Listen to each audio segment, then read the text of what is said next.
말씀 보겠습니다. 오늘 말씀은 창세기 40장 1절에서 8절 그리고 21절에서 23절까지의 말씀입니다. 함께 합독하겠습니다. 시작. 그 후에 애굽 왕이 술 맡은 자와 떡 굽는 자가 그들의 주인 애굽 왕에게 범죄한지라.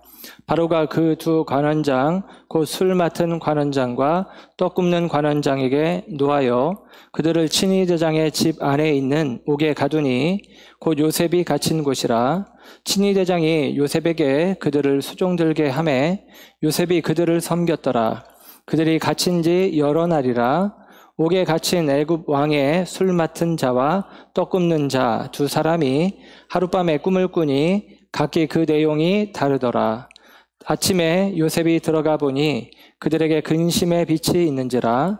요셉이 그 주인의 집에 자기와 함께 갇힌 바로의 신하들에게 묻되 어찌하여 오늘 당신들의 얼굴에 근심의 빛이 있나이까?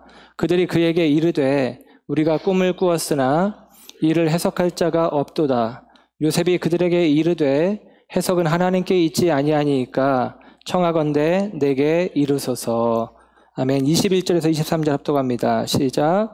바로의 술 맡은 관원장은 전직을 회복하매 그가 잔을 바로의 손에 받들어 드렸고 떡 굽는 관원장은 매달리니 요셉이 그들에게 해석함과 같이 되었으나 술 맡은 관원장이 요셉을 기억하지 못하고 그를 잊었더라. 아멘. 아멘. 자리에 앉으십니다. 오늘도 주님의 은혜와 은총이 저와 여러분 가운데 함께하기를 축복합니다. 요셉의 이야기 5번째 시간, 꿈의 해석은 하나님께, 꿈의 해석은 하나님께 라는 제목으로 말씀을 전합니다. 말씀 전하기 전에 우리가 지난주에 우리 교회 설립 20주년 감사 예배와 임직식을 했죠. 그러면서 20주년에 우리만의 잔치가 아니라 축복의 통로로 서기를 원하는 마음으로 지난 주일 그리고 이번 주일 드려지는 선교 헌금은 지역에 있는 어려운 교회를 위해서 선교비로 보내겠다라고 말씀을 드렸습니다. 오늘까지 드려진 헌금 지역 교회를 위해서 섬기는 데 쓰도록 하겠습니다. 지난번에 임직식 때 우리 성도님들에게 제가 한마디씩 이렇게 코멘트를 해드리는데 3년 전 우리 장로님이 안수 받으시고 우리 권사님 임직하실 때 제가 두 분의 코멘트를 이렇게 달았었습니다. 우리 김영재 장로님은 예스맨이다. 늘 감사가 넘친다. 그리고 영혼 구원함의 즐거움을 갖고 계시다. 새가족들 오시면 늘 반갑게 인사하고 누구보다 환하게 맞이해 주신다. 그런 얘기를 드렸어요.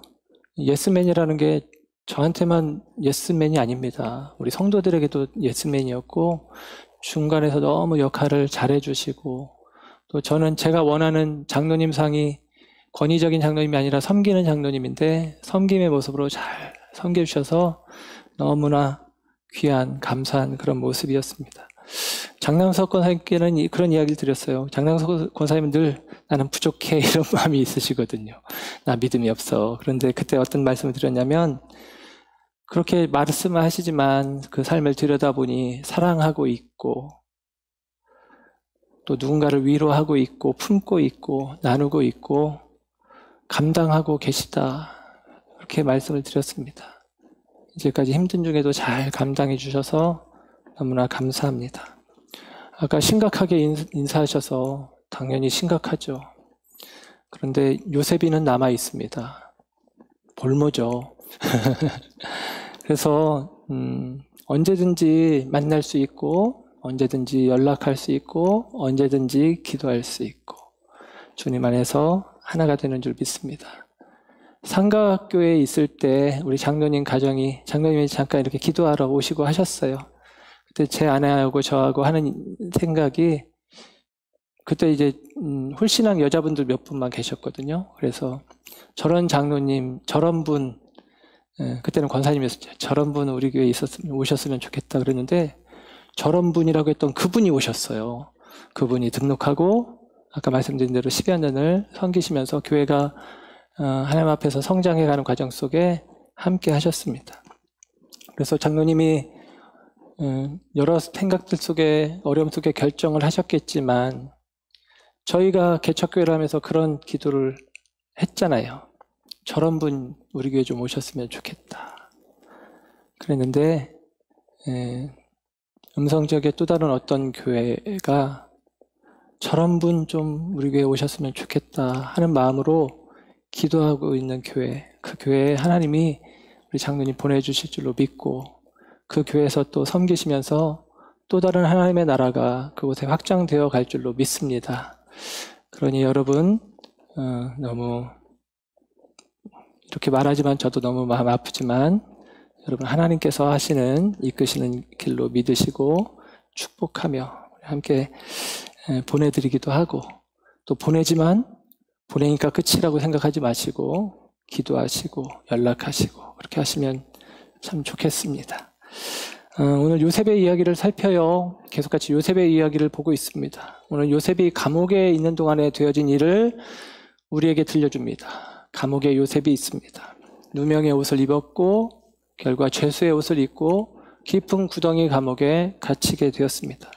그 감옥에 생활을 하고 있는 어느 날 그 감옥에 또 다른 죄수들이 들어왔는데 애굽의 바로 왕의 굉장히 가까운 최측근이라고 할 수 있는 술 맡은 관원장과 떡 맡은 관원장이 들어왔어요. 요나단의 탈굼, 그 아람어 성경에 보면 오늘 본문 1절에 그들이 왕에게 죄를 지었다고 하는데 어떤 죄인지는 모르는데 그 탈굼 성경에 보면 그들이 왕의 독살 의혹이 있어서 이 책임자들이잖아요. 그들이 이제 감옥에 들어온 것으로 설명을 합니다. 그리고 4절에 보니까 그 감옥에서 여러 날 있었고 아직 재판이 형이 확정된 것이 아니기 때문에 감옥에는 지금 있지만 그들이 왕에 가까운 사람이기 때문에 보디발이 요셉으로 하여금 그들을 섬기도록 조치를 취해놨습니다. 그렇게 여러 날 그들과 함께 있는 시간들이 지났고 성경에는 그냥 여러 날이라고 했지만 목자에 의하면 신학자들에 의하면 이 단어가 우리가 생각하는 며칠 개념이 아니기 때문에 며칠에서 혹은 1년까지의 기간까지도 생각할 수 있는 그래서 어쩌면 꽤 긴 기간 요셉과 함께 그들이 감옥에 있었다라고 볼 수가 있습니다. 그리고 감옥에 그들이 있는 동안에 어느 날 한밤에 같이 꿈을 꾸게 된 것입니다. 술 맡은 관원장도 꿈을 꾸었고 떡 맡은 관원장도 꿈을 꾸었죠. 그리고 그 꿈을 꾸고 나서 꿈이 징조가 있는 꿈이니까 꿈을 해석이 안 되니까 염려하고 걱정하면서 얼굴빛에 수심이 가득한데 요셉이 그들을 섬기기 위해서 들어갔다가 그 얼굴에 수심이 가득한 것을 보고 무슨 염려가 있냐 그러면서 요셉이 말을 걸어요. 그랬더니 꿈을 꿨는데 해석해 줄 사람이 없다. 그랬더니 요셉이 말합니다. 오늘 말씀의 제목이기도 하고 나한테 꿈을 얘기해봐라. 꿈의 해석은 하나님께 있지 아니하니까 청하건대 내게 이루소서. 꿈의 해석은 하나님께 있습니다. 내게 말씀해 보십시오 라고 이야기를 해요. 그래서 술 맡은 관원장이 꿈을 이야기했더니 요셉이 해석을 해주는데 당신은 사면 복권될 겁니다. 떡 맡은 관원장도 꿈이 해석이 그럴싸한데 하고 다시 이야기를 했더니 당신은 사흘 후에 죽게 될 것입니다. 처형됩니다. 이렇게 꿈을 해석을 해줍니다. 그리고 요셉이 꿈을 해석해 준 대로 되었다라고 성경은 기록을 해주고 있습니다. 꿈이 그대로 되었다. 꿈이 해석대로 그대로 되었다. 몇 년 전에 제가 꿈을 꾸었습니다. 꿈을 꾸었는데 꿈속에서 숫자 5개가 또렷하게 기억이 났습니다. 잠에서 깨서 숫자를 적었어요. 진짜로 적었어요. 그런데 숫자를 적고 나서 제가 또 잠을 막 청했습니다. 꿈을 꾸려고 막 청했어요. 하나 더 받아야 되잖아요. 웃는 사람만 먼저 아시는군요. 네, 로또 6개가 번호가 맞아야 되는데 5개만 알려주신 거예요. 그래서 막 하다가 다시 잠을 자서 숫자를 하나 더 받아야 되는데 하고선 아무리 잘라고 해도 아무리 꿈을 꾸려고 해도 안 되더라고요. 그래서 그러면 어떡할까 45장을 사야 되나 살짝 고민을 하다가 일단 안 샀습니다. 안 샀는데도 궁금한 거예요. 안 샀는데 너무 궁금한 거예요. 그래서 기다렸어요. 방송하는 걸. 그래서 봤어요. 5개 숫자는 그래도 있잖아요. 한 개도 안 맞더라고요. 한 개도 안 맞았어요. 이게 뭐지? 한 개도 안 맞았습니다. 오늘날에 우리도 꿈을 꾸죠. 우리도 꿈을 꿉니다. 그 꿈이 하나님이 주신 꿈일까? 여기서 말하는 하나님의 분명한 뜻이 담겨있는 꿈일까? 그렇지 않은 경우들도 많아요. 그런데 또 때로는 어떤 성도님들은 꿈을 꾸고 이게 하나님이 주신 꿈이라고 생각하고 그 꿈대로 되었다고 이야기하는 경우들도 있습니다.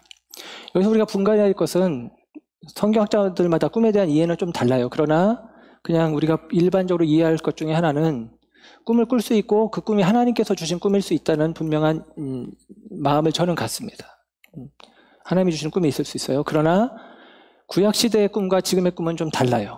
그러니까 요셉이 꿈을 꾸었을 때는 그때는 성경이 없던 때예요. 모세 이후에 성경이 생겼으니까요. 그렇죠?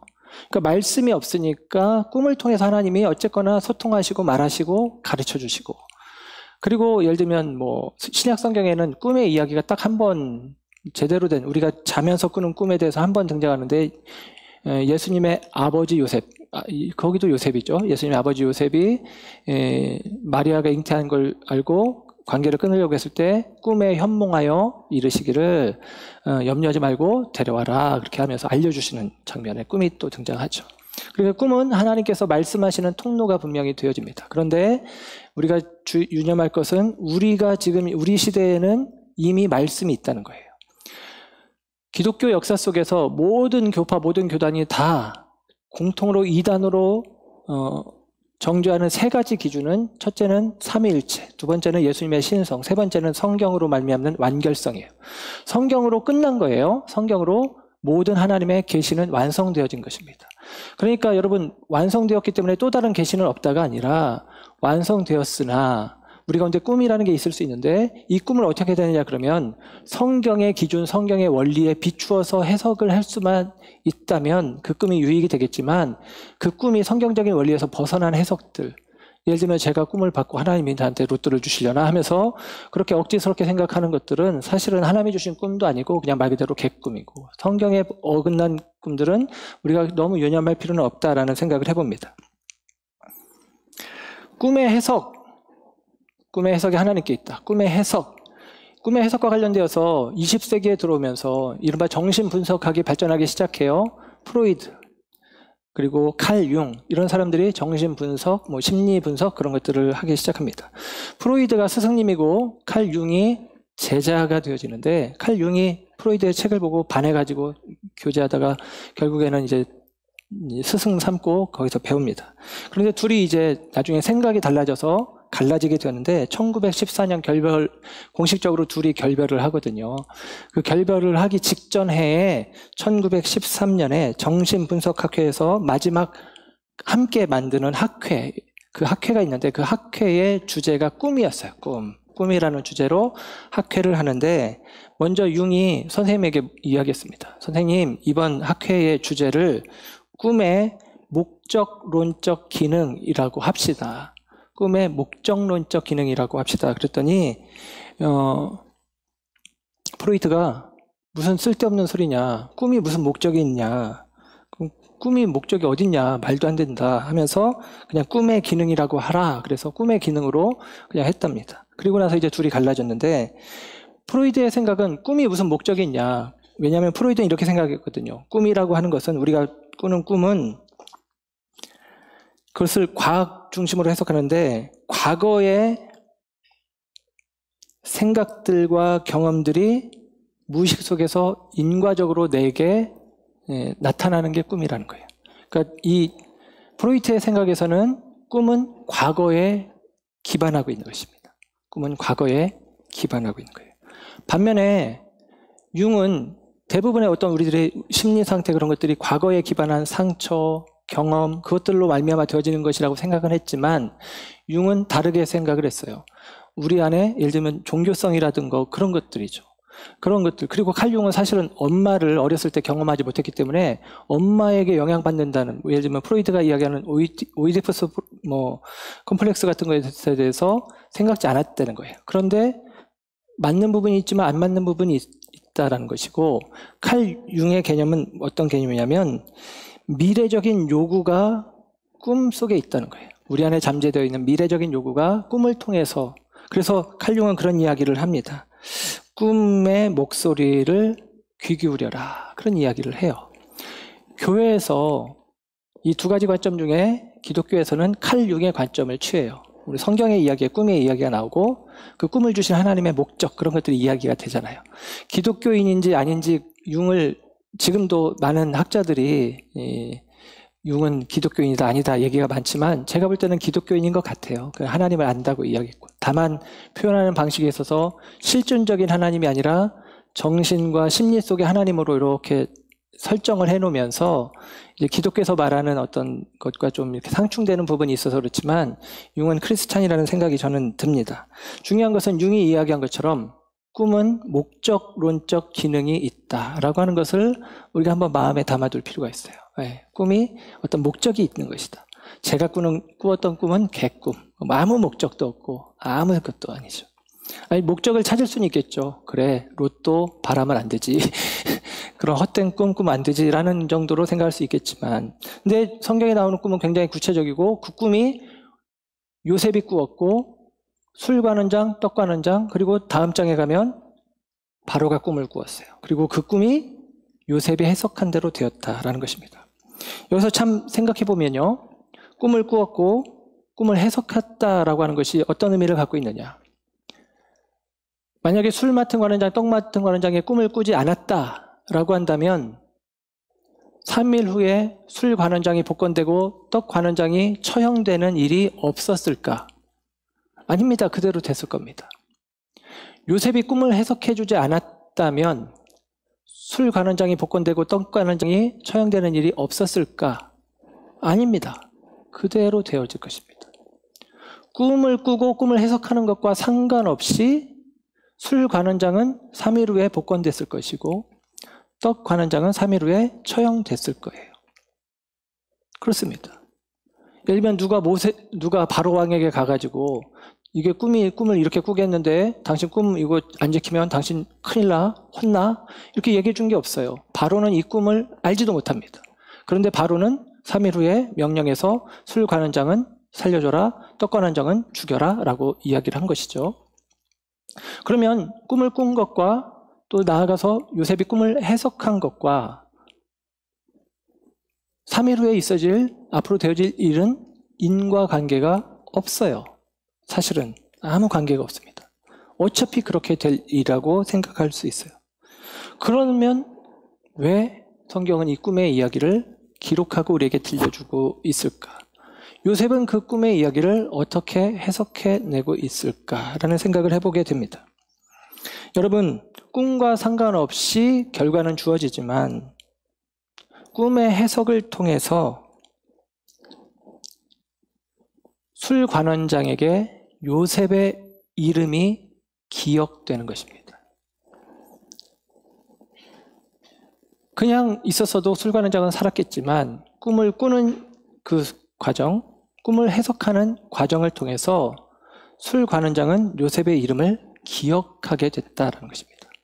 요셉이 자기들을 돌봤을 때 그냥 종이고 노예고 그리고 또 다른 죄수고, 우리는 지체가 높고 저놈은 원래 종이었으니까 우리 섬기는 게 당연하지. 고마운 마음이 들 수도 있겠지만 고대사회에 무슨 노예에 대한 고마움이 있었겠습니까? 그냥 종일 뿐이죠. 그런데 꿈을 해석하려는 과정을 통해서 요셉을 머릿속에 담아두게 되었다라고 하는 사실입니다. 사람들은 보통 꿈을 꾸면 그 꿈을 해몽하고 싶어 해요. 꿈의 의미가 뭐지?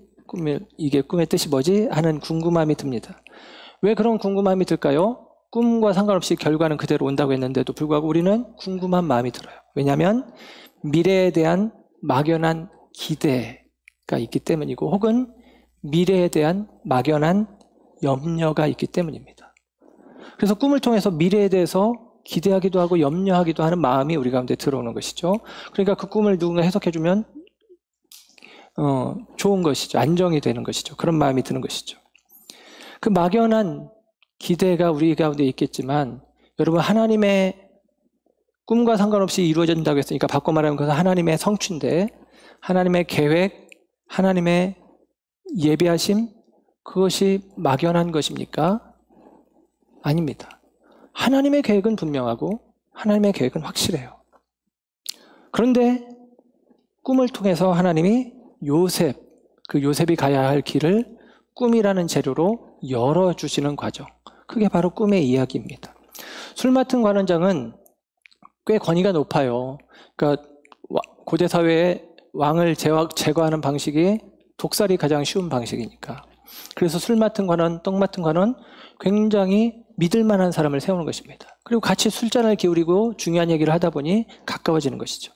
성경에 요셉이 39장에 형통한 사람, 하나님이 함께 하심으로 형통케 되었더라. 형통한 사람이라는 표현을 썼을 때 전에도 말씀드렸지만 성경에, 구약 성경에 형통한 사람으로 언급된 사람은 두 사람이에요. 형통이란 단어를 사람에게 표현한 게 두 명인데 다니엘과 느헤미야입니다.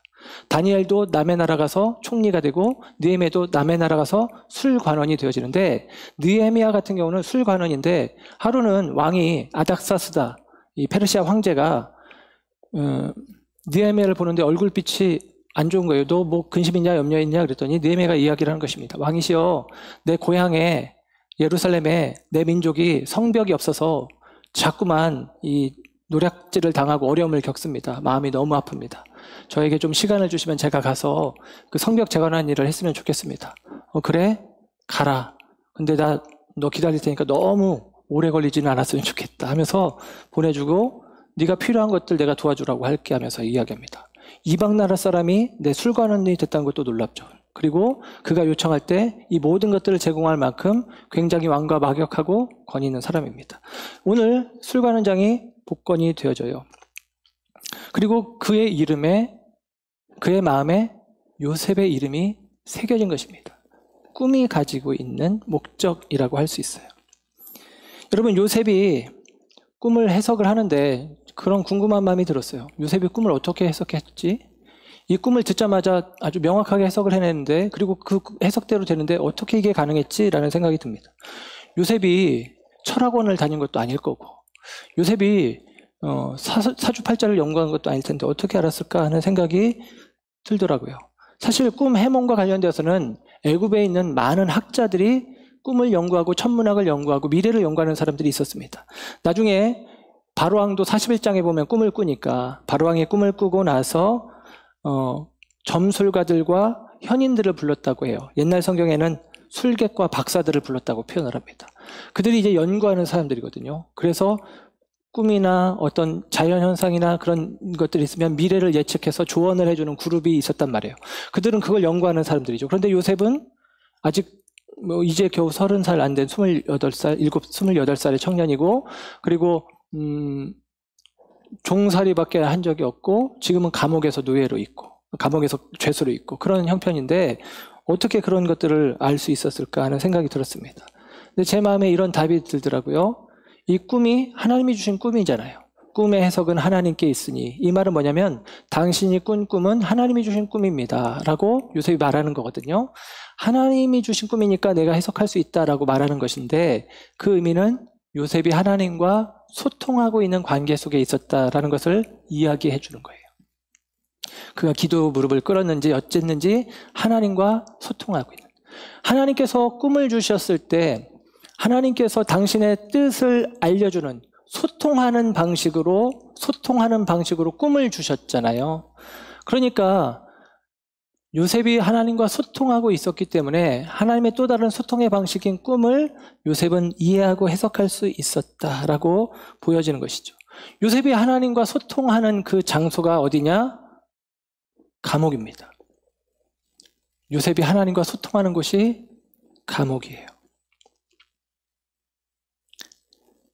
감옥은 괴로움의 장소입니다. 오늘 본문 14절에 보면 요셉이 술 맡은 관원장의 꿈을 해석해주고 나서 당신이 사면 복권됐을 때 나를 기억해 주시고 내가 억울하게 옥살이 하니까 나를 좀 이곳에서 건져주십시오 라고 이야기합니다. 여러분 보세요. 나를 여기서 건져달라는 얘기는 뭐예요? 여기 있기 싫다는 거 아니에요. 여기는 내 자리가 아니라는 거 아니에요. 그러니까 여러분 지금 요셉이 있는 자리는 괴로움의 자리예요. 고통의 자리입니다. 그 고통과 괴로움의 자리에서 하나님과 소통하고 있는 거예요. 하나님과 연결되어 있는 것입니다. 여러분 이게 중요해요. 그 고통의 자리에서 요셉은 하나님과 소통하기 위해 하나님을 주목하고 있었다라고 저는 여겨집니다. 이른바 우리가 어려움을 겪을 때 그 인생의 광야라고 많이 표현하잖아요. 인생의 광야. 광야가 미드바르라는 말인데 말씀이라는 말이 나바르라는 말이에요.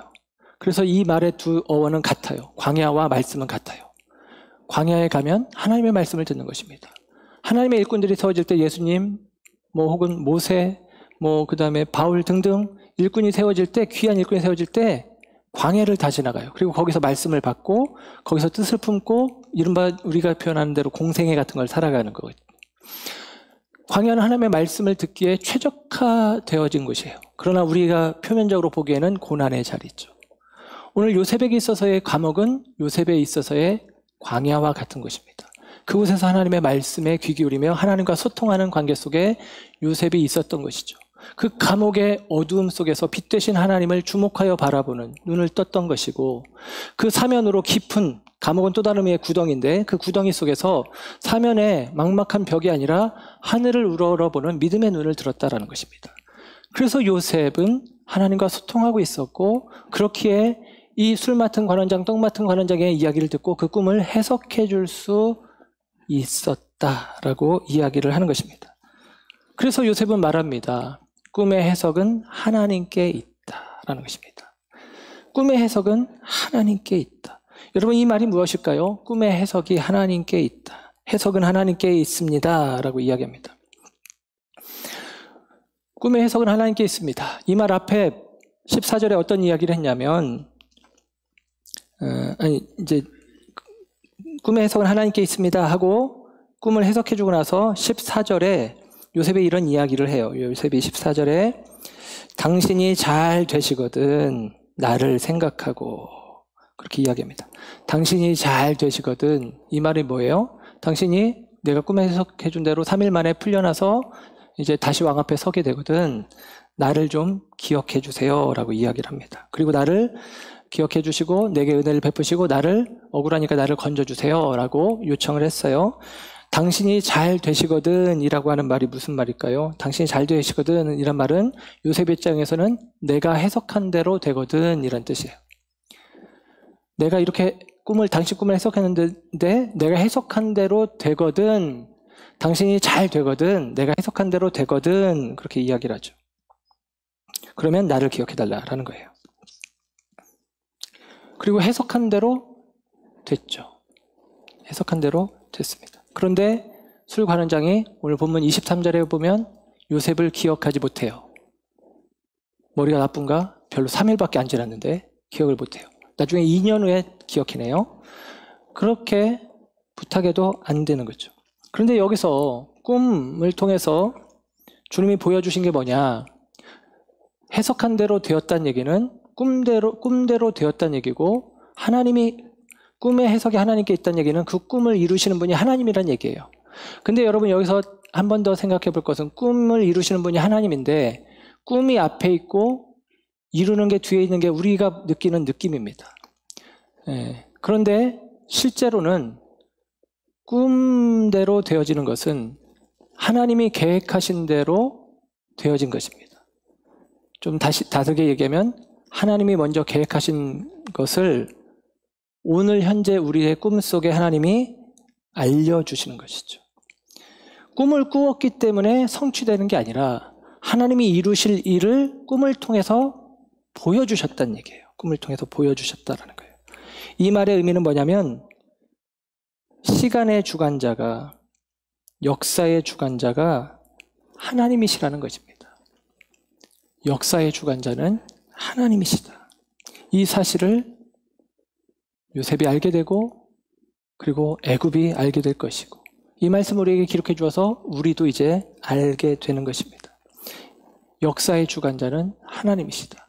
하나님이 계획하셨다. 하나님의 계획은 반드시 이루어진다. 저와 여러분이 이 믿음을 가지고 있는 거 아니에요? 우리를 향한 계획이 있다. 비전교회를 향한 계획이 있다. 나를 향한 계획이 있다. 우리 가정을 향한, 우리 자녀를 향한 하나님의 계획이 있다. 이거 믿는다고 말하는데 우리가 예를 들면 이 과정을 통해서 꿈이 이루어지네. 말씀대로 되라는 과정을 통해서 역사의 주관자는 하나님이시구나 라는 믿음에 서게 하는 것입니다. 그게 꿈의 해석이 하나님께 있다는 첫 번째 의미고, 두 번째 의미는 이런 의미가 있어요. 꿈의 해석이 하나님께 있다. 요셉도 꿈을 꾸었죠. 37장에 17살에 형들의 볕단이 내 볕단에, 형들 하늘의 해와 달과 11별이 내 별에게 저라는 꿈을 꿨어요. 그런데 그 꿈대로 되어지는 게 아닌 것 같은 모습이 있죠. 채색 옷을 입고 꿈을 꾸었는데 결과는 죄수의 옷을 입고 지금 감옥에 있고, 꿈까지 해석해줬는데 2년 동안 잊혀진 채 방치된 채 지내고 있습니다. 요셉의 인생을 한마디로 표현하면 몰락, 곤두박질이라고 이야기할 수 있습니다. 요셉은 지금 채색 옷을 입었던 요셉이 노예의 옷을 입었다가 강간 미수범이 됐다가 지금은 죄수가 되어져서 깊은 구덩이에 던져진 채 있습니다. 요셉이 자기가 꿈을 꾸고 꿈을 향해서 꿈의 목적지를 정하고 목적지를 향해서 나아가겠다고 마음먹은 게 아니라는 것을 알 수 있는 것은, 꿈의 해석이, 꿈을 이루시는 분이, 꿈을 주신 분이 하나님이라는 사실을 요셉이 알게 되는 거예요. 여러분 우리가 목적지를 정해놓고 내비게이션에 좌표를 입력하면 목적지가 나오고 길이 나오잖아요. 그 길을 향해서 가면서 예를 들면 거꾸로 서울을 찍어놓고 부산 쪽으로, 여기서 예를 들면 톨게이트를 저쪽 증평 톨게이트가 아니라 저쪽에 이렇게 예를 들면 청주 톨게이트, 서청주 톨게이트를 찍었다. 그러면은 우리 이상하게 여길 거 아니에요. 예, 이상하죠. 말도 안 되는 것이죠. 그런데 하나님이 지금 요셉의 생애를 그렇게 이끌어 가는 거예요. 요셉의 입장에서는 답답하죠. 꿈의 좌표대로 입력하고 내비게이션을 따라가는 것 같은 게 아니라, 하나님께서 요셉의 인생 속에서는 일반적이지 않은 길을 만들어가고 계시다라는 사실입니다. 그런데 요셉에 대해서 표현하기를 성경에서는 하나님이 요셉과 함께 하셨고 요셉을 이끄셨고 요셉이 형통케 되었다라고 이야기를 하는 것이죠. 우리의 생각에서는 오해가 발생해요. 아니 뭐야, 하나님이 동행하시는데, 함께 하시는데 왜 요셉이 억울함을 당하고 요셉이 왜 감옥에 가야 되고, 이런 생각이 든다라는 것입니다. 내비게이션이 고장났나? 우리에게 주신 꿈의 좌표가 틀렸나? 하나님이 길을 모르시나? 라는 생각이 들기도 합니다. 성경에는 하나님의 뜻을 가리켜서 선하신 뜻이다, 하나님의 뜻을 가리켜서 기뻐하시는 뜻이다 라고 이야기하는데, 도대체 이게 뭐야? 라는 생각이 들기도 합니다. 그런데 여러분, 그 하나님의 내비게이션, 하나님의 해석이 있다는 거예요. 하나님이 내시는 길이 있다는 거예요. 꿈을 통해서 하나님은 길을 내어가고 계시다라고 이야기를 해주고 있는 것입니다. 여기서 해석이라는 말, 오늘 본문 8절에 나온 말이잖아요. 해석은 하나님께 있지 아니하니까 해석이라는 말이 나와요. 이 해석이라는 말이 5절에도 한번 나오거든요. 이 해석이라는 원어가 피트론이라는 히브리 말인데 5절에 한 번 더 나오는데 우리가 읽으면 어딘지 몰라요. 5절 보면 옥에 갇힌 애구방에 술 맡은 자와 떡 굽는 자 두 사람이 하룻밤에 꿈을 꾸니 각기 그 내용이 다르더라. 해석이란 말이 없잖아요. 어떤 말이 해석일까요? 다르더라라는 말입니다. 이게 똑같은 단어가 쓰였어요. 원어 성경에는 똑같은 단어입니다. 꿈의 해석이 하나님께 있습니다. 다르더라가 하나님께 있습니다. 이렇게 얘기했다는 거예요. 다르더라라는 것이죠. 그리고 이게 41장 11절에 가면 바로가 또 꿈을 꾸고 나서 바로는 그것을 물을 때 똑같은 단어를 쓰는데 뜻이라고 이야기해요. 뜻이 뭐냐? 해석이 뭐냐? 다르더라. 다 같은 단어가 쓰였어요. 그럼 여러분 이게 무슨 의미냐? 이런 거예요. 그 꿈의 의미가 다 각기 다르다라는 거예요. 다 다르다라는 것입니다. 그 꿈에는, 각기 꿈에는 하나님의 뜻이 각자를 향한 하나님의 뜻이 있다라는 거예요. 술 관원장의 꿈과 떡 관원장의 꿈이 달랐고 내용도 결과도 다르잖아요. 우리에게도 마찬가지입니다. 하나님 우리에게 대하여 각자 인생 가운데 주신 꿈이, 해석이 그 꿈을 향해서 내신 내비게이션, 하나님의 해석 내비게이션의 길이 다르다라는 거예요. 달라요. 왜 저 사람은 예수 믿고 나서 평안하고 잘 되고 번성하는데 나는 예수 믿었는데 왜 어렵고 힘들고 문제를 만나나? 이렇게 생각하면 하나님이 틀렸나라는 생각할 수 있는데 성경은 분명히 말합니다. 각자에게 하나님은 다른 꿈을 갖고 계시고 다른 계획을 갖고 있는 것이죠. 요셉의 입장에서 곤두박질 치는 인생이요, 몰락하는 인생, 하나님의 내비게이션이 나를 향한 꿈의 이루심이 틀렸나라고 생각할 수 있는 그때 꿈의 해석은 하나님께 있다라고 하는 것은 요셉의 믿음의 고백이기도 한 것입니다. 요셉의 이 상황을 시편 105편이 너무 잘 설명해 주고 있어요. 시편 105편에 보면 이렇게 기록을 합니다. 시편 105편 17절부터의 말씀. 그가 한 사람을 앞서 보내셨으며 요셉이 종으로 팔렸도다. 요셉 얘기죠. 그의 발은 착고에 차고 그의 몸은 쇠사슬에 매였으니 곧 여호와의 말씀이 응할 때까지라 그 말씀이 그를 단련하였도다. 요셉이 감옥에서 발이 착고에 차이고 그 몸이 쇠사슬에 매인 것은 말씀이 응할 때까지 단련하시는 과정이었다라고 시편은 해석을 해줍니다. 예. 요셉이 단련되어지는 것이죠. 요셉이 단련되어져서 21절 시편 105편 21절 22절에는 어떻게 되냐면 요셉이 애굽의 주관자가 되는 거예요. 그리고 22절에는 그의 뜻대로 모든 신하를 다스리며 그의 지혜로 장로들을 교훈하게 하였다. 그럽니다. 장로들은 애굽에서 학문을 배운 사람들이고 애굽의 문화를 익히 알고 있고 애굽의 군사학, 정치학 모든 걸 알고 있죠. 요셉은 이제까지 종살이 하다가 겨우 감옥에 있다가 총무 역할만 좀 했었지. 그리고 30살에 애굽의 총리가 되어지는데 자기보다 백발이 성성한 그런 장로들을 통제 제어할 수 있는 자리에 올라가는 거죠. 준비 없이 된 게 아니라 이 과정이 연단의 과정이었다. 어려움은 깊었지만 그 어려움의 과정이 요셉을 성숙하게 만들어가는 과정이었다라고 성경은 해석해주고 있는 것입니다. 하나님의 손길이죠. 여기서 그의 발이 착고에 차고 그의 몸이 쇠사슬에 매였으니, 그런데 성경을 펴신 분은 알겠지만 그의 몸이라고 하는 말에 성경 각주가 달려 있어요. 그래서 각주를 내려가면 he, 혼 그렇게 여러분 성경에 쓰여 있어요. 무슨 말이냐면 히브리어 원어에서는 몸이라는 말이 아니라 혼이라는 단어로 기록을 해줍니다. 우리가 볼 때는 그의 발이, 그의 몸이 착고에 쇠사슬에 매여 있는데 성경의 해석 관점으로 볼 때는 그의 혼이, 바꿔 그의 영혼이 쇠사슬에 매여 있다는 거예요. 그의 영혼을 하나님이 쇠사슬로 매었다는 거예요. 왜요? 그를 제어하시는 것이죠. 소의 콧뚜레를 만들죠. 콧뚜레를 만듭니다. 그 커다란 소가 콧뚜레를 하고 있으면 콧뚜레에 매어진 줄을 어린아이가 당기면 그 소는 딸려옵니다. 그 콧뚜레 때문이죠. 요셉을, 그 영혼을 쇠사슬로 묶은 까닭이 무엇일까요? 그 감옥이 요셉의 영혼을 쇠사슬로 묶은 시간이라고 시편 기자는 해석해 주는데 그 까닭이 무엇일까요? 요셉을 하나님의 손으로 끄는 대로 따라오도록 그의 영혼을 꿰뚫어 내시는 것입니다. 그래서 그 과정을 연단이라고 표현하고 그 연단을 통해서 요셉이 세워지고 있다라고 하는 사실입니다. 형통, 요셉을 형통케 하셨다. 형통이란 사전 뜻이 모든 일이 뜻대로 잘 되어간다라고 했는데 요셉의 입장에서는 뜻대로 안 되었는데 그 모든 과정이 성경의 해석으로는 하나님의 뜻대로 잘 되어가고 있다. 왜? 요셉이 형통한 이유가 뭐냐? 하나님이 함께 하신다.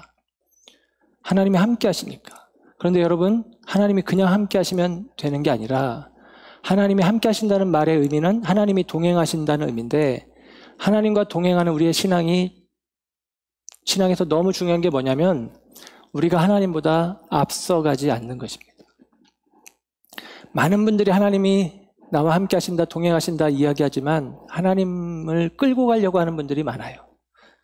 기도도 예를 들면 내가 원하는 대로 응답되어야 되는 것이고 내가 원하는 대로 내가 꾸고 싶은 그 꿈을 하나님이 이루어주길 원하고 근데 요셉의 이야기는 계속 같이 이야기하지만 하나님이 꾸게 하셨고 하나님이 이루시고 요셉의 입장에서는 이게 뭐야? 잘못된 길로 인도하고 있네, 안내하고 있네 라고 생각하지만 성경은 그게 하나님이 그를 단련하시는 과정이고 하나님이 그의 영혼을 쇠사슬로 꿰어 하나님이 이끌고 가시는 것이고 우리에게는 뭐냐? 순종, 이것입니다.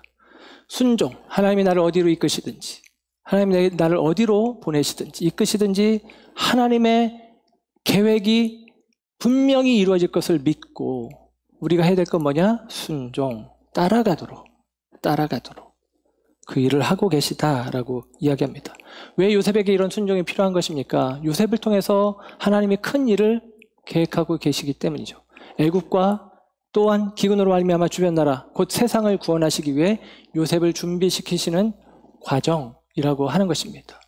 여러분, 요셉이 감옥에 있고 거기에 두 죄수 떡 맡은 관원, 술 맡은 관원이 들어옵니다. 한 사람은 살고 한 사람은 죽습니다. 요셉이 관원에게 부탁해요. 나를 기억해 주세요. 여러분, 이 이야기를 예수님의 이야기로 사순절 기간인데 예수님의 십자가와 관련돼서 비슷한 사건이 떠오르지 않습니까? 떠오르죠? 예수님이 죄가 없으신데 요셉이 죄가 없는데 억울한 누명을 쓰고 감옥에 갇혔듯이 예수님이 죄가 없는데 십자가에 올라서셨습니다. 거기에 두 죄수가 좌우편에 섭니다. 한편 강도는 예수님을 모욕하며 네가 하나님의 아들이면 스스로를 구원해라 라고 하지만 예수님 우편에 있는 강도는 우리는 죄 가운데 있지만 이분은 죄가 없으시다. 당신의 나라에 임할 때에 나를 기억해 주십시오. 여러분, 그 우편 강도는 예수님에게 음성을 듣습니다. 내가 오늘 나와 함께 낙원에 있으리라. 요셉의 감옥에서 술 관원장은 기억하지 못했지만 주님의 약속은 분명하고 주님이 기억하시는 그 이름은 분명히 하나님 나라 생명책에 기록되는 것입니다. 요셉의 이야기가 예수님의 모델링을 많이 보여주고 있어요. 그리고 요셉은 결국 예수님께서 십자가를 통해서 죄 없지만 십자가를 감당함으로 세상을 구원하시듯 죄 없지만 억울하게 누명의 옷을 입고 감옥에 들어간 요셉을 통해서 애굽과 그리고 나라들을 7년 대기근에서 건져내는 구원의 일들을 감당토록 요셉을 쓰신다라는 것입니다. 그 요셉에게 필요한 것이 무엇이냐? 순종. 하나님이 나를 이끄시는 대로 나를 하나님이 쓰시겠다는 그 자리에 둘 때, 순종하여 나아갈 때 하나님께서 우리를 통해서 구원의 일들을, 하나님의 계획을 이루어 가신다라는 것이 오늘 본문의 이야기입니다. 이렇게 믿음의 이야기를 하지만 우리 마음 가운데는 여전히 갈등이 있습니다.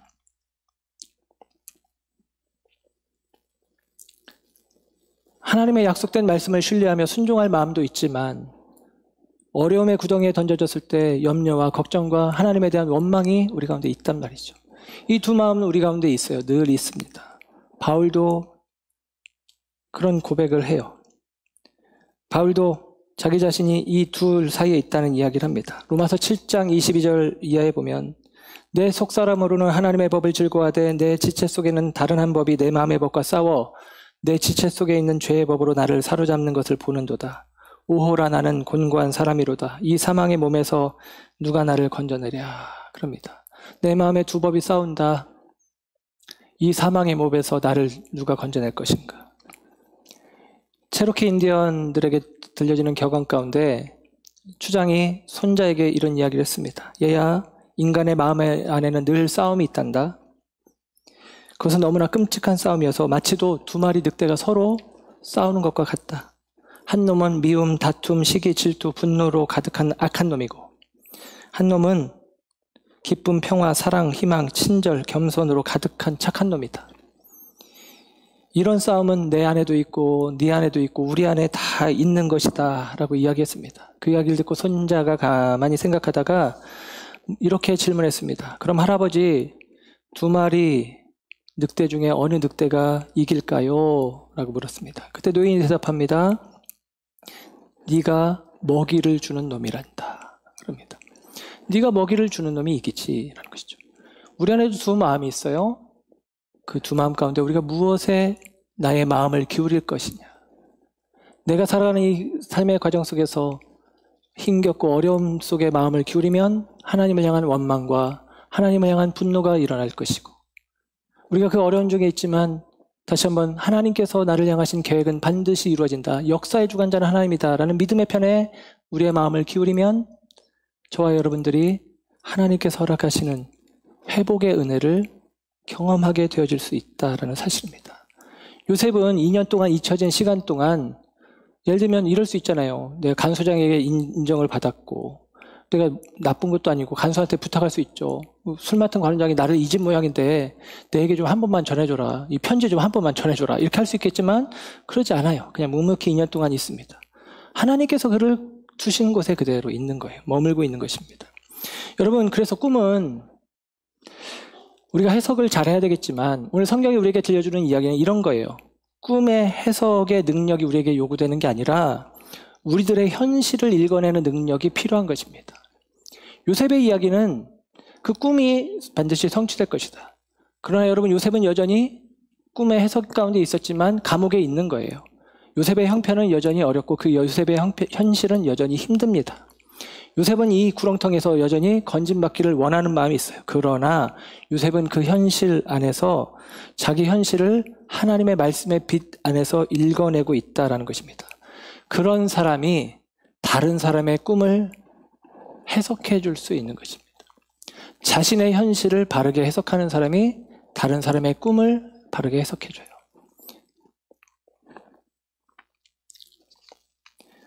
저와 여러분의 인생 가운데 저와 여러분의 삶의 모습이 어떠한지 모르겠습니다. 원망과 분노가 일어날 수 있겠죠. 요셉이 형들에 대한 분노가 이 감옥에서 더 일어날 수도 있습니다. 술관원장에 대한 분노가 일어날 수 있습니다.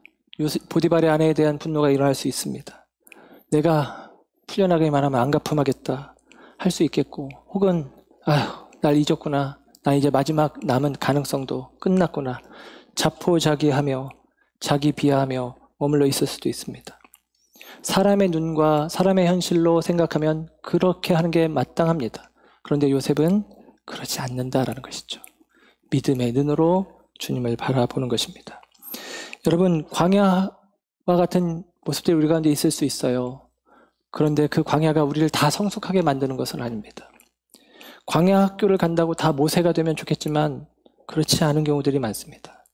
고생이 우리 인생의 의미로 되어지기도 하지만 오히려 그 고생이 더 큰 절망의 구렁텅이에 우리를 집어넣을 수도 있다는 것입니다. 여러분, 그 속에서 우리는 우리들의 현실을 믿음의 눈으로 바라보고 해석해야 합니다. 꿈의 해석은 하나님께 있습니다. 역사의 주관자는 하나님이십니다. 그 하나님께서 우리가 이해하지 못하는 길로 이끌어 가시더라도 그 길이 하나님이 우리를 위해서 내신 길이요, 그 과정이 우리를 연단하시는 과정이요, 그 과정을 통해서 하나님은 나를 향하신 하나님의 계획, 구원 계획을 이루어가고 계시다라는 믿음입니다. 이 믿음으로 순종하는 저와 여러분이 되길 원합니다. 요셉의 인생 가운데 요셉이 노예가 되고 요셉이 감옥에 갇히고 하는 그 걸음들은, 그 과정들은 요셉에게는 마치도 걸림돌 같은 상황들입니다. 그러나 여러분, 놀랍게도 하나님은 요셉의 인생 가운데 있었던 그 걸림돌을 디딤돌 되게 하셔서 누구보다도 빠르게 애굽의 중심에 서게 하시고 세상의 중심에 서게 하시고 세상의 구원자로 그를 세워가시는 하나님의 손길을 봅니다. 저와 여러분 가운데도, 또 우리 비전교회를 통해서도 하나님께서 이 일을 이루어 가심을 우리의 현실 속에서 잘 해석해내시고 하나님께서 뜻을 이루실 것을 믿음으로 바라보시며 오늘 우리의 삶 속에 순종하여 나아가는 저와 여러분 모두 되시기를 주님의 이름으로 축원합니다. 기도하겠습니다. 사랑과 은혜가 풍성하신 아버지 하나님,